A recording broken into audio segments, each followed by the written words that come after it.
예정대로라면 올가을 엄마가 됐을 은진 씨. 그런데 아이의 아빠인 남자친구가 2달 전 갑자기 사라졌답니다. 최장암이라고 했어요. 최장암 2기라고. 오빠가 죽는다는 생각도 했었는데 그래도 혼인신고를 하고 나야겠다고 생각을 했었어요. 혼자라도 키울 생각. 네. 소개팅으로 만나고 얼마 뒤 남자친구가 췌장암에 걸린 걸 알았답니다. 얼마 남지 않은 생을 은진 씨와 함께하고 싶다던 그는 대체 어디로 사라진 걸까요?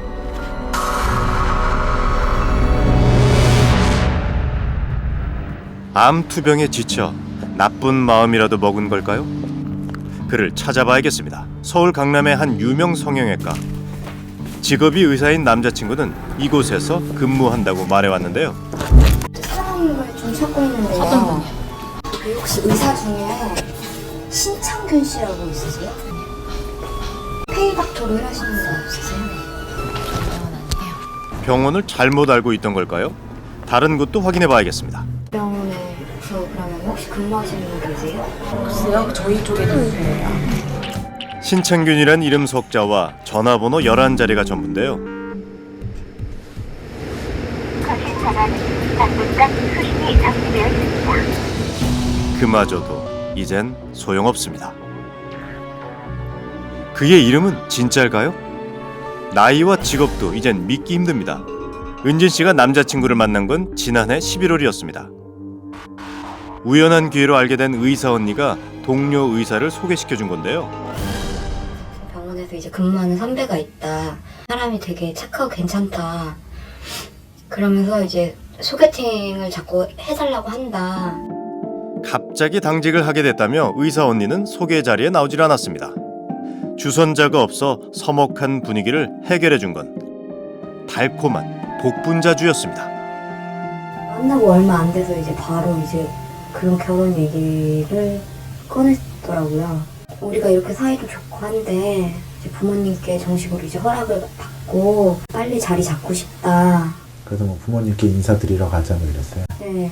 그래서 설날에 부모님께 인사를 드리기로 했었죠. 임신 사실을 안 뒤 결혼을 서두르던 남자친구가 변심이라도 한 걸까요? 그런데 그가 없어진 그 즈음 이상한 일이 더 있었답니다. 은지 씨에게 남자친구를 소개시켜준 의사 언니와도 연락이 끊긴 겁니다. 얼굴도 예쁘고 능력도 좋은 의사 언니. 그녀라면 은지 씨의 남자친구가 갑자기 사라져버린 이유를 알고 있을지도 모릅니다. 혹시 우지원 선생님이라고 계신가요? 6번 방 가셔서 문 좀 열어보셔요. 거기 있어요. 6번 방이요? 네네. 다행히 의사 언니는 만날 수 있을 것 같습니다. 진료를 보는 중이라는데요. 그때 낯익은 얼굴이 나타났습니다. 의사 언니입니다. 혹시 우지원 선생님이세요? 아니, 안녕하세요. 저 SBS 방송국에서 나왔는데요. 혹시 여기 근무하시는 의사 선생님 맞으세요? 아니요, 저는 PA인데요. 전담 간호사. 우지원 선생님은 맞으시는 거예요? 예. 의사가 아니라 간호사랍니다. 게다가 혹시 신창균 씨라고 혹시 아시나요? 아니요. 이분은 진짜 처음 보시는 거예요.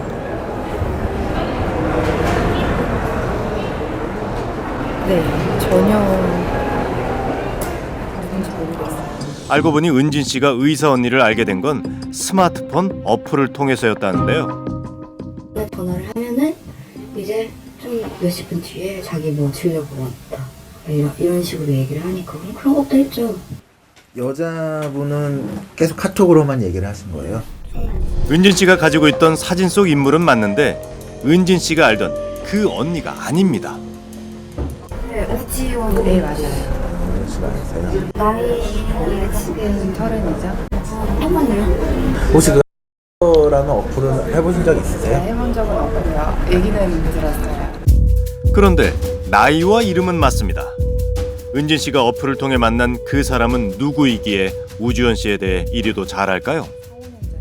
병원에 다니고 그게 이제 오픈이 돼 있는 거예요. 재혼피를 좀 샅샅이 보면 다 나오니까 정보란이라던가 이런 데 한 번도 의심 안 했어요. 친구네 집에 갔거든요. 근데 얘가 갑자기 막 발작을 하는 거예요. 간질 약을 복용하고 있냐, 옆으로 눕혀라, 입에 이물질 빠지게 해주고, 그래서 그런 얘기를 비슷하게 하더라고요. 근데 일반 상식은 아닌데. 의심할 수가 없었습니다. 남자친구 덕분에 위험에 빠진 친구를 구한 일이 있어서입니다. 은진 씨가 사랑했던 그 남자는 대체 누구일까요? 모든 게 혼란스럽습니다. 택시에 떨어뜨린 건지 뭔지 이제 지갑이 없으니까 지금 여기서 술을 마셨으니까 이제 계산을 해야 된다. 그래서 통금을 해주게 된 거죠. 병원 일 때문에 늘 바쁘던 남잔 병원 일을 핑계로 돈을 빌리곤 했습니다. 제가 목걸이가 없어졌어요. 무슨 목걸이요? 통금 목걸이요. 10돈짜리. 차고는데 목걸이가 없는 거 살짝 반지 있는데. 이런저런 이유로 그가 가져간 돈만 수백만 원. 남자를 찾을 길 없는 은진 씨는 경찰에 수사를 의뢰했는데요. 걔는 뭐 어떻게 된 거예요? 잡아야지. 걔 누군데요? 걔가 뭔 X예요? 몇 살이에요? 걔 어디 있는지는 알아요? 어디서? 어디 있는지 아냐? 문철민. 그것이 남자친구의 진짜 이름이랍니다. 게다가 다른 분들도 있어요. 10만 원 이상 되는 것도 있어요. 사진 딱 여자 사진 올려놓고 자기라고 부르고 전부 해놓고 나중에 남자친구 소개시킨다 그래서 나가서 자기가 직접 나가는. 의사 언니는 가상의 인물이랍니다. 한 대의 휴대전화로 2개의 번호를 개통하는 투넘버 서비스를 통해 문철민 씨가 1인 2역을 연기한 건데요. 온라인에선 여자 의사 행세를 하며 피해 여성들에게 접근했고 오프라인에선 남자 의사 역할을 하며 돈을 뜯어낸 겁니다. 실제 의사가 아닌 그는 최장암 레파토리 하나로 전국을 누비며 여러 여성을 속였습니다. 아니겠지 그렇게 생각하면서도 그냥 무슨 이유가 있을 거다라고 생각을 했는데 진실이 하나도 없구나 느낀 거죠. 인터넷 채팅 사이트에서 만난 여성들에게 수천만 원을 받아 챙긴 30대 남성이 경찰에 붙잡혔습니다. 지난 2월 20일 대구에서 한 남자가 검거됐습니다. 그는 재벌 행세를 하며 22명의 여성을 농락한 일명 카사노바입니다. 은진 씨는 이번에 검거된 대구 카사노바의 범행 수법이 어딘지 낯설지가 않다고 했습니다. 만나고 얼마 안 돼서 생일이라고 했거든요. 내가 그럼 생일 선물 뭐 해줘야 되냐. 그랬더니 금목걸이 얘기를 자꾸 하더라고요. 목걸이는 비슷한데. 좀 시간이 지나고 나서는 췌장암이다. 췌장암 걸렸다. 비슷한 버전인데. 끈질긴 추적 끝에 대구 카사노바를 검거한 검사는 은진 씨에게 한 가지 중요한 이야기를 들려주는데요. 서울에 원래 카센터를 친구랑 같이 하면서 거기서 먹고 자고 하다가 이제 뭐 왔다 갔다 대구랑 서울이랑 왔다 갔다. 그래서 피해자가 전국에 있어요. 이걸로 만나다 보니까 스마트폰으로. 대구 카사노바에게 친구가 있답니다. 한 집에서 같이 살았다던 그가 혹시 사라진 남자친구가 아닐까요? 대구 카사노바는 외제차를 빌려 타고 다니면서 재벌 행세를 했습니다. 은진 씨의 남자친구가 자신의 선배라며 소개해줬던 인물도 외제차를 타고 왔었는데요. 저희 코 씨세요? 이 여자분 모르세요? 몰라요. 얘 올라요? 몰라요. 모르시는 분이에요? 그냥 모르는 사람인데요. 문 씨라도 이름 모르는 사람인데요. 몰라. 질문을 다 하기도 전에 모른답니다. 정말 문철민 씨를 알지 못하는 걸까요? 꼭 닮은 두 카사노바에겐 딱 한 가지 다른 점이 있습니다. 그 차이점 때문에 은진 씨의 남자친구는 아직 잡히지 않은 거라는데요.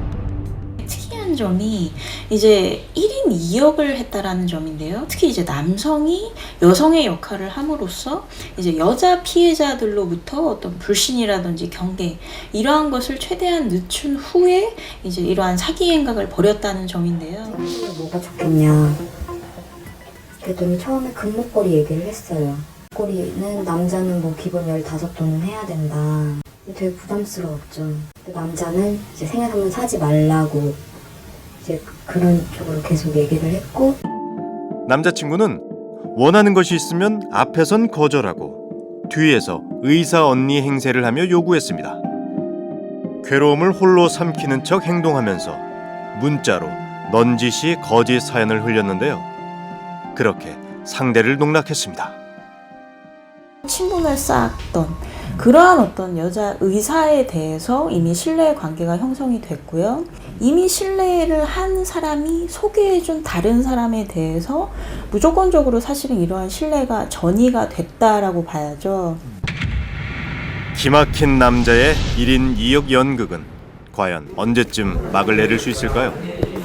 부모하고도 다 통화해보고 뭐도 다 해보고 다른 피해자들도 이제 통화 청취해보고 다 했기 때문에 영장이 이제 곧 들어갈 거예요. 이번 주 중에 그때 신청을 할 거예요.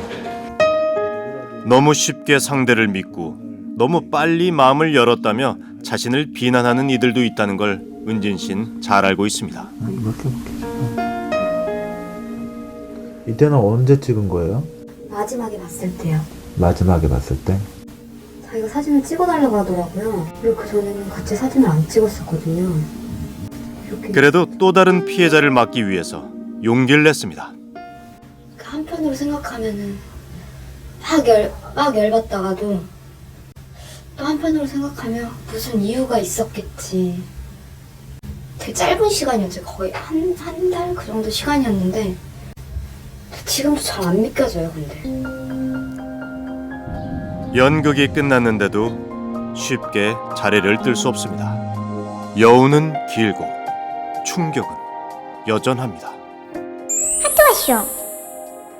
카사노바 씨, 하트가 도착했습니다.